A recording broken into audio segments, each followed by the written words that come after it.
નમસ્કાર દર્શક મિત્રો, આપ જોઈ રહ્યા છો આજકા ભારત ન્યૂઝ।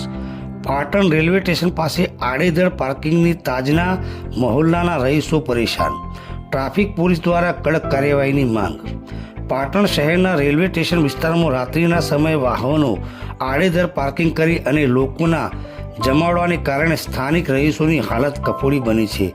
ખાસ કરીને રેલવે સ્ટેશન પાસે આવેલા તાજના મહોલ્લાના મુખ્ય રસ્તા પર વાહન ચાલકો પોતાના વાહનો ગમે ત્યાં પાર્ક કરી દેતા હોવાથી રહીશોનો અવરજવરનો માર્ગ છાસવારે સંપૂર્ણપણે બ્લોક થઈ રહ્યો છે। તો રાત્રિના સમયે આ અસંખ્ય વાહનોના રોડ પર જ ઊભા કરી દેવામાં આવતા હોવાથી મહોલ્લામાં જવાનો રસ્તો બંધ થઈ જાય છે, જેના કારણે કટોકટીના સમયે એમ્બ્યુલન્સ કે અન્ય વાહનો નીકળી શકતા નથી।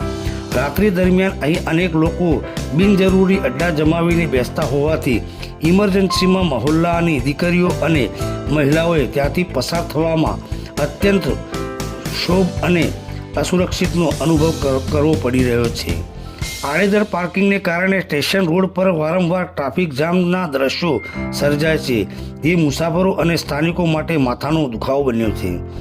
સ્થાનિક રહીશોમાં આ બાબતે ભારે રોષ જોવા મળી રહ્યો છે।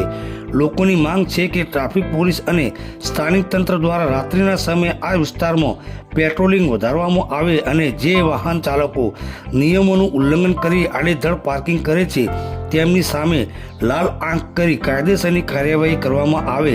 જો વહેલી તકે આ સમસ્યાનું નિરાકરણ નહીં આવે તો સ્થાનિકો દ્વારા ઉચ્ચ કક્ષાએ રજૂઆત કરવાની ચીમકી પણ ઉચ્ચારવામાં આવી છે।